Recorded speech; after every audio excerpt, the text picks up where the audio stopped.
But you're probably ready to hear. We'll talk a little later. Why don't we start with a tune? We could use some fiddling. We're going to do an hour and a half. Yeah, that'd be great. Just give us a tune to familiarize everybody. We'll go down the line, and then we'll maybe give you more time.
Thank you, Martin.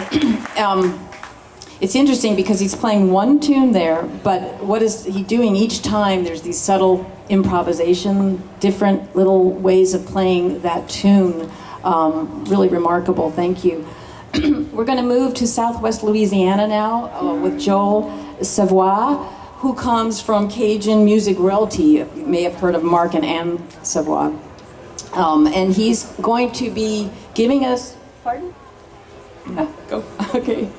So he's really raised in a very rich environment of this music, which, by the way, as you probably have guessed, is all a kind of dance music, right? It's music to make you dance. So, Joel, what are you going to play for us?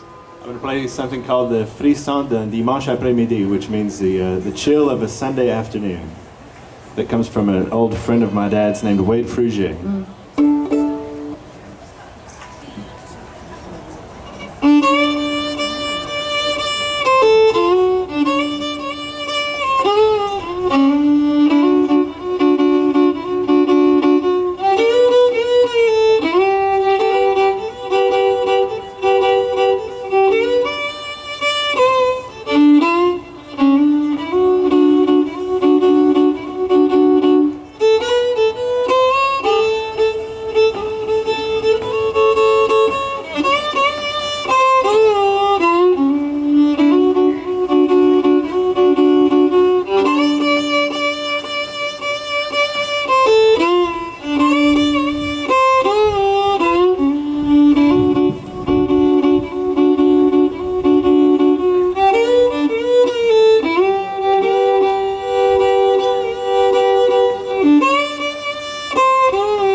Nice bluesy feel to that.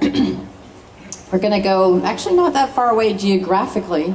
I'm going to introduce fiddler Danny Levin, who, how many of you used to listen to Asleep at the Wheel? Yeah. He was their first fiddler, was on the road with them for most of the 70s. So this music, he's also a producer. So he's here at the festival with the Marshall Ford Swing Band. So you'll have to catch them. I should have mentioned where everybody was. Danny, what are you going to play for us in terms of Western swing? We were just discussing that. We're going to move. We're just going to move just west of the Sabine River, which is the line with Louisiana, to Beaumont, Texas. Play the Beaumont rag. Oh, great.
Now we're going to Southwest Virginia for a bluegrass. I mean, all of these styles influence each other, and they probably all go back to where we started in Ireland.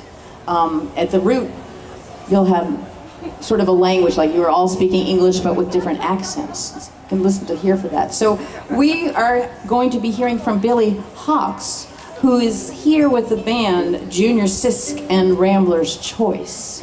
So Billy, what are you going to do for us? Well, being I'm representing Bluegrass, I'll do a Bill Monroe tune, The Hero, called Bill's Dreams.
Now we're actually going somewhere quite different sound. And we have Ignacio Velasquez with us here today, but we also have Luz Pereira, who's going to do translating for us because Ignacio's from Peru, and he's here with an amazing group. After this workshop, if you stick around, you're going to see something called the Chankas scissor dancers. And they use gigantic blades, flipping them in the air, doing all these acrobatics, and Ignacio's, along with a harpist, is providing the music.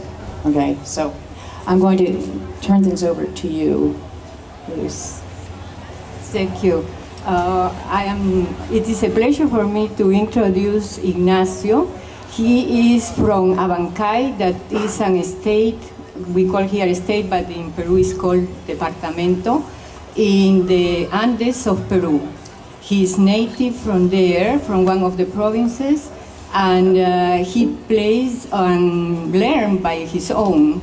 So he's a very native player. He is going to play now a pasacalle, that means as long as you are walking on the streets, you are playing and also dancing. So this is a pasacalle that is an introduction to the scissor dancers from Ayacucho.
Really interesting. Luz, can you tell us, I'm curious about the way he's holding the instrument and the bow, which is quite different from everyone else. Is it because...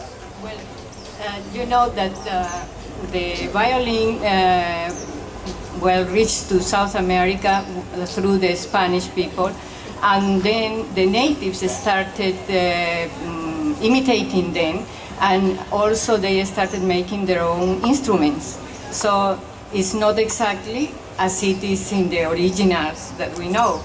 It is done just in a very native way, no? So that's the reason that also he handles in a different way. Hold it here. And the bow hold is...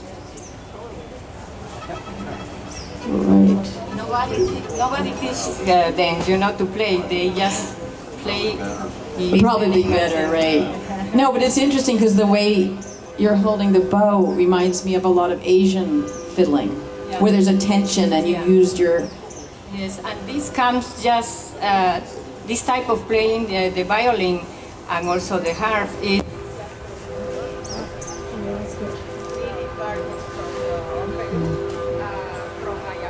that is in the Andes of Peru. It's Ayacucho, Abancay, and Huancavelica. So that just three departamentos or states are the ones that place this, because the Chankas that were before the Incas where is the legacy of them for the people that are born there.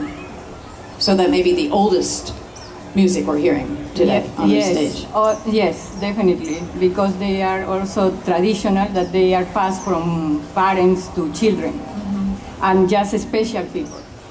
Oh, so it's a privilege. Not everybody can play this. For the dance, for the scissor dancers, because you are going to see later, you know how they are introduced to this dance. That is like a secret thing, because they offer this to the Pachamama. It's in Quechua, that means the Mother Earth, and also to the Orhu, the mountains. Okay. Thank you for that. Martin, can you, before you play... Yep. Yep, there we go. I'm on pretty loud, You're I on, think. I know. Yeah. We're just tweaking the sound here a little bit. That's grand. Okay. I wanted to see if you could just tell us a tiny bit about your dad and the tradition you grew up in. Well, my father was a fiddle player, and my uncle was also a fiddle player. And when I was a kid, they were both in a band, a dance band, really, playing for dances and ceilidhs all over Ireland. So I heard lots of that around the house as a child, and so I actually knew melodies in my head before I ever started playing. And then I kind of picked it up, got a few lessons from my dad, kind of where I would sit across from him and learn a few tunes. But then I locked myself in a room with records and tapes and meeting other musicians and stuff, and eventually learned lots of stuff. But I had a kind of a mentorship then, and then eventually I talked my way into the band. And as a teenager, I just became such a nuisance they had to let me do it. And so that was it really, and I've been, playing ever since. Mm-hmm. Okay. Give us a tune. A tune, all right, here we go. I'll play just, very often in Irish music we combine a couple of melodies together. So I'll start out with a hornpipe called Galway Bay and a reel called The Trip to Cashel. Here we go.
really sweet. Joel, talk a little bit too about your upbringing. It's very special in Southwest Louisiana, music-wise. So I think a lot like Martin, I guess I grew up in a house that was very full of music. Both of my parents played music, and there were always people coming down to visit, all kind of different music coming through our house all the time. And my parents never really instructed us in anything, and they never prevented us from messing with the instruments. We were taught to kind of respect the instruments, and we could mess with them and pick them up and try to learn things if we want. But my dad was always really against sitting down and teaching us stuff, and I think that's really shaped my whole history of playing music. I've always approached everything as improvisation in a lot of ways, just figuring it out as you go and never really sitting down and trying to duplicate anything. We grew up in such a musical environment, and we heard this traditional repertoire so much that it was really just ingrained in us from the very beginning. And so it was natural whenever I started playing the fiddle to just kind of develop, just fall into the traditional repertoire and have my own take on it, made up of all of the different versions I've heard. The Cajun repertoire probably has about 500 standards maybe. So I'd been hearing all those so much in different versions of them and stuff that I think I just ended up forming my own little style out of that. What are you going to play for us that's following? Well, I think about the evolution of a culture a lot. In Louisiana, we still have a very vibrant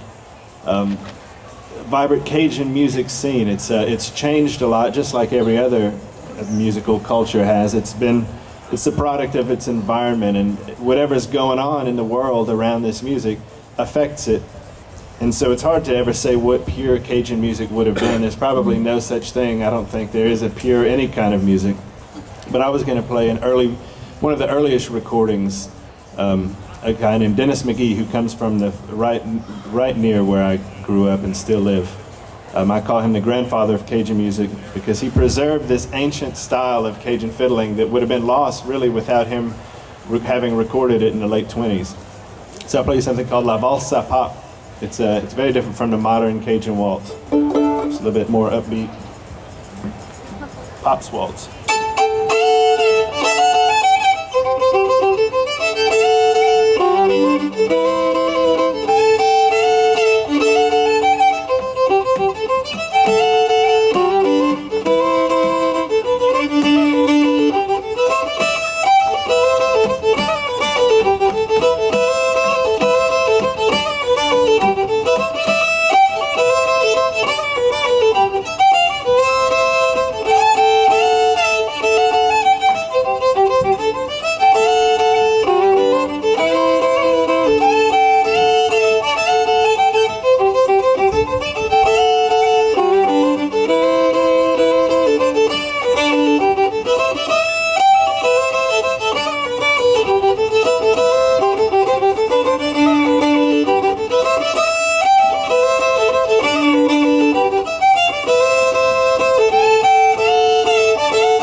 I have a question about the bowing there because you got so much rhythm out of it and really strong backbeat. So when you were growing up learning, since he didn't teach you, can you tell folks, because there are probably some fiddlers out there. Are there any fiddlers out there? I know I see one. Anybody else? Yeah, a few. How did you, was that from watching and listening, trying to imitate the sound? You know, because mostly traditional music, it's not like going to your classical violin lesson where everything's Well, I written. tried that for a while, but it didn't really. I did the Suzuki thing for a little while, and I just couldn't do it. It wasn't the music that we were, used to. I'd never even heard classical music, really. Yeah. My parents seem to have missed the entire classical scene, or at least my dad, and pretty much all of the 1970s to the 1990s in American culture. So I never heard any of that stuff until I was like a teenager. Yeah, definitely just watching people all the time, trying to figure out how the people that I like their playing, how they held their bow and how to do vibrato from watching people and how to do everything just from watching and listening and really wanting to be able to do that stuff. The same way probably everybody up here They probably learned, just trying to imitate. Right, because you did in classical. I don't know. There are probably a few of you maybe that took a classical instrument. It's so much on the eyes and reading music, and very little attention. Maybe it's changed. Maybe Mark O'Connor's had an influence. I don't know. Yeah. But very little influence on ear training, which is how all of you learned, and you pick it up just like as little babies we learn to speak, right? So now Danny may have come to this. How did you come to this traditional music? Got drunk and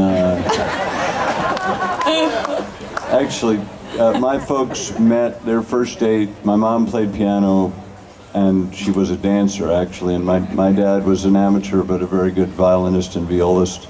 And their first date was to get together to play sonatas. I'm the only child. They wanted a cellist in the family, so I was trained on cello. But I don't know. I had some friends who started the band you mentioned, and they needed a piano player. So I went up to West Virginia to start playing with them, and they remembered that I played cello, and they said, "Well, we got a fiddle here. Play this." And I played it like this. Oh, Mr. Soundman, well, I kicked my preamp off before I played the Beaumont. It's on now if you want to, okay. So it was San Antonio Rose between my legs. It took a great deal of courage to pick it up. I mean, because the idea, well, if you pick up a cello and stick it in your neck, you get hurt. And it's hard. The cello is very natural, actually. The way you hold it, everything about it is just, there's no twisting and turning. Fiddle, to me, is still, after, 40 years, feels contorted. It took me about 3 years to be able to have any kind of tone, any kind of vibrato. But I found a new fiddle daddy when I went to Nashville. The first recording I did with The Wheel, it was their first hit record.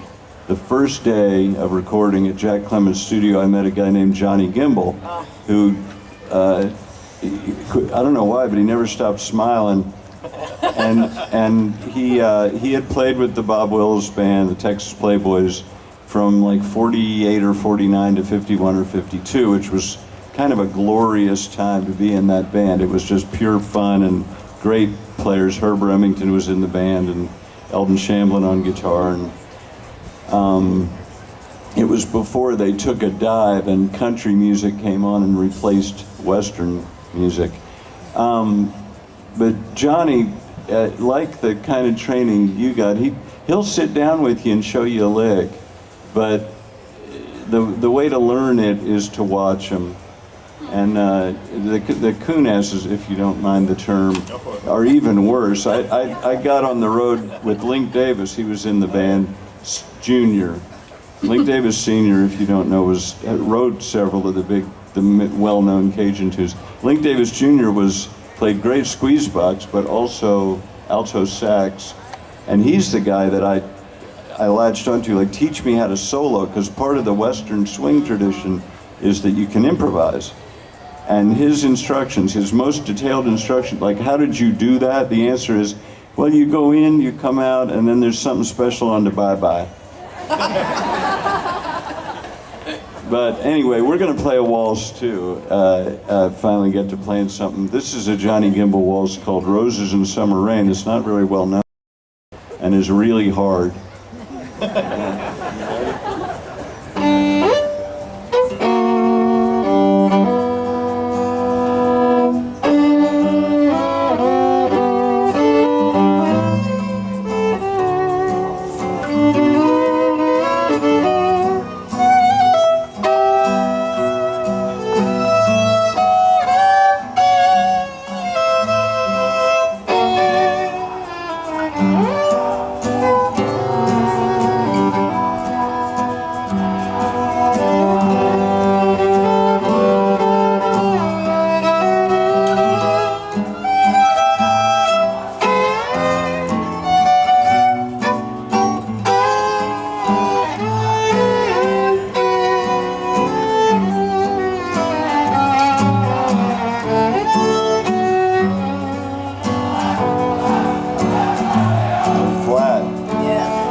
Peru. Beautiful. Now, who wrote that? Johnny Gimble. Oh, Johnny Gimble wrote Yep. that. Having played the violin, that did look really hard. Yeah, I did. All those double stops, not easy to play in tune. You mentioned soloing, which is a really big part of bluegrass, right, Billy? So again, back to this issue of who mentored you. How did you learn how to do that? I'm still working on You're it. still working. We all are, aren't we? Actually, I started playing when I was 9. My mother went to community college and took lessons. I couldn't take lessons, but I could go. So I could sit in the back of the room and watch. And one violin lesson is guitar lessons. So I'd go home and practice what they had taught her. And then I first started playing the guitar, and about 12 I started playing the fiddle. And just like everybody else, just watching and learning. How does it work though? Is there a visual cue? How do you know when it's your turn to solo in a typical, Like in a jam session? in a jam session? Like it's different when you're up on stage. You probably have it figured Yeah, out. it's- Like it's you're going now and Yeah, it's rehearsed on stage, but like in a jam, Yeah. we just nod at each other and I you take look it. right. It's You make eye your turn, contact. Yeah, Yep, like that. yeah, and they'll either take it or give it to somebody else. Okay. Most of them take it. Yeah, most people do. It is sort of a macho thing, isn't it? Yeah. I love jamming. We'll Yes. play festivals all over the country, and I've seen the sun come up many mornings jamming all Oh night. yeah. That's well at contests too, right? And festivals. Yeah. And that's really how you learn is when you're in those jam sessions. Yeah, there's a big one going on next week in Galax. the Oh, Galax. Galax, you're famous. Yeah, that starts next week, I think. And that's where you don't sleep at Galax. No. So, when you do fiddle tunes versus back, this actually is a question for you because in bluegrass, often, unlike in Irish music and Cajun music, and there's a kind of backing up a vocal, which is really different. I forget what that's called when you do the fills or. Fills. Can you just? You can't demonstrate it because nobody up here is going to sing for you. But what's different? What's the art of doing that well? You try to complement what the artist is singing and somewhat answer what they're doing. So at the end of their line, you'll put a line in. But you don't go over their vocal. You never try to hit the same note that they're hitting. Right. Because if they're flat or sharp or you flat and sharp, it don't work. Yeah. So you try to hit a harmony note with what they're doing if you're on top of what they're doing. Okay. Well, give us a tune. Fast, slow, what do you want? What do you want? They want fast. Dang it. Dang it.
Thank you, Billy. You got fast. Before we move on to some more Peruvian music, I have a question for Luz to answer, and that is, I noticed Ignacio's going up and down the neck more than anybody else here, which is actually really challenging. And maybe I'm way off base, but it sounded like that some of what he was doing was almost imitating the sounds of birds, or are there nature sounds that he's trying to get? Cuando pones que ahí haces esos sonidos fuertes, ¿haces imitando algunos pájaros o simplemente porque nacen así o porque así es la música? Así es, yeah. No, what happened is that, as I told you, is very native. He learned from other ones in his little town how they played and when he was young. So he just followed the tradition, and that's the way that he learned how to hold it, you know, how to play, and he just follows that way because that's the way How old was they... he when he first? ¿Cuántos años tenías cuando comenzaste a tocar? 18 years old. And his brother also is the one that plays the harps, but also in the traditional way for just the danzantes. Oh, okay. So, here, let's...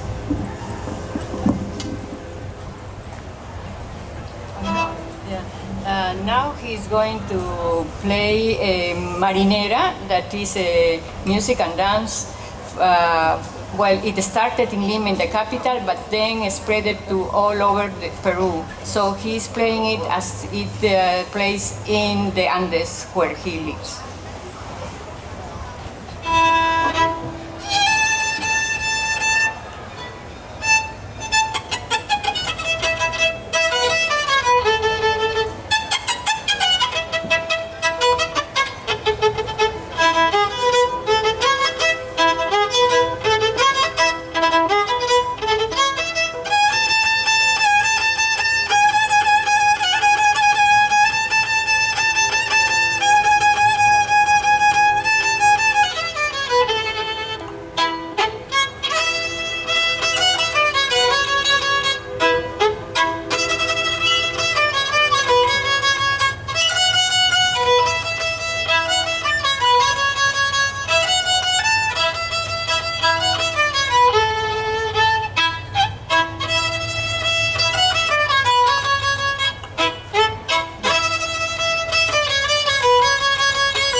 Peruvian Fiddle by Ignacio Velasquez.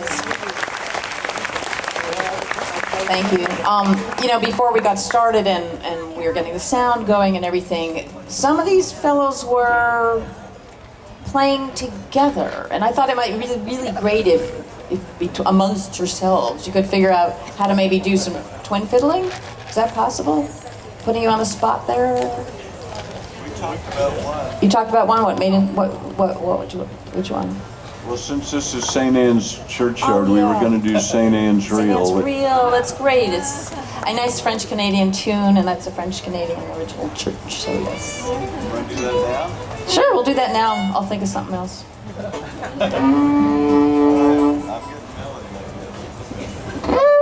I really do have the preamp on now.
like a little more than 15 minutes left, so maybe the thing to do is let everybody do one more tune and just swing through. Unless there are any questions, everybody have a burning question from the audience about what you're hearing up here? No. Or anything you want to say? Anything any one of you want to bring up? No? Play more. Stop talking. Play more. Okay, Martin, you're on. I should play something slow now, I think, because Yes. the Irish people we're the happiest and we're the saddest. That's true. So here we go. Very true. I'll play a slow air called "The Windswept Hill of Tulla." So this is a very slow piece. Here we go.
Playing a slow air.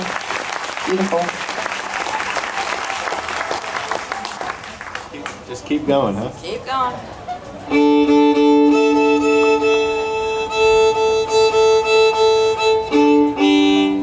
Thank you.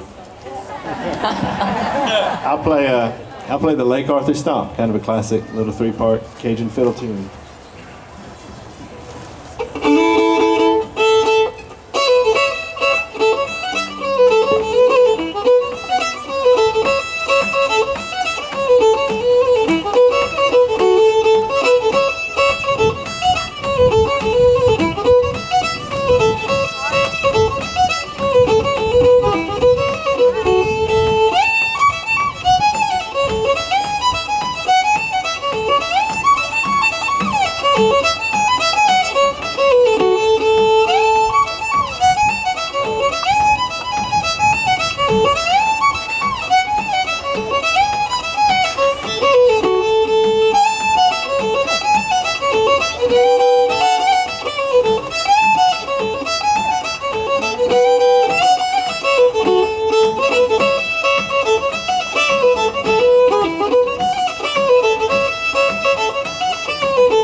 Wonderful. Thank you.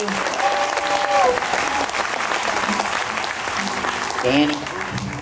Okay, this is called Dragging the Bow. We're going to give Greg a break. This is Greg Harkins. I guess Sorry, you introduced him. I don't know if you did, but I didn't. he's the leader of the Marshall Ford Band, and without his decision to bring me, I wouldn't be here. So it's his fault if you don't like me.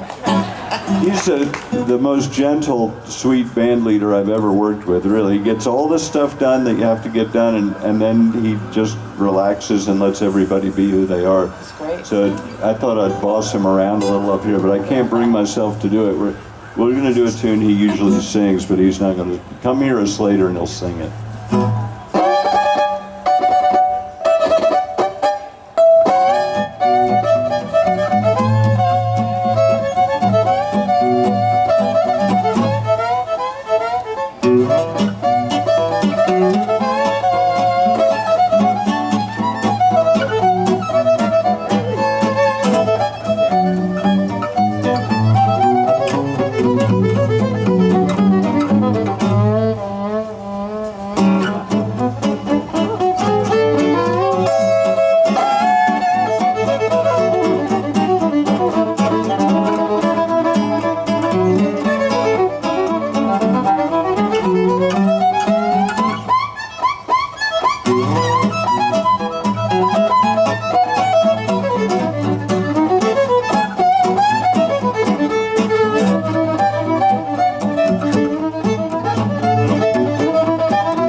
So, what are you going to follow that with, Billy? Do I have to? Yeah, well, that's tough, isn't it? I'm done. You're done. Why is that? What? You don't have 5 strings there, do you? Yes, I do. Oh my God. That's very unusual. That low note sounded really low, so he's got an extra string that nobody else up here. It makes you very special. Yeah, I don't know what to do with it, but I got one. Do something with it. Let's hear something on that low C.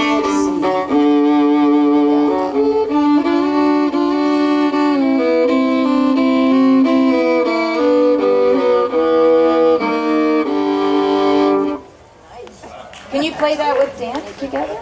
No? Huh? Was that Maiden's Prayer? Or Faded Love? No, it's Maiden's Prayer. Okay. Let's see.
Sergio is going to play a huayno, that is an expression of all the Andes of Peru, and it means also young, no? But in this case it's huayno sentimental, a sentimental huayno.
great audience.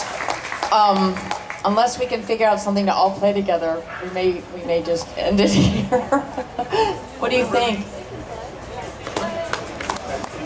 You got one. They have one. So, pardon? They got one. Yeah. Okay. Well, before they do that, let's give them all an amazing hand. They did a great job. Great group.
Savoy, Billy Hawks, Danny Levin, and Ignacio Velasquez, thank you so much.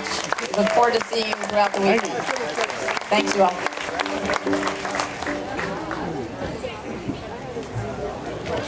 I want to relieve you at the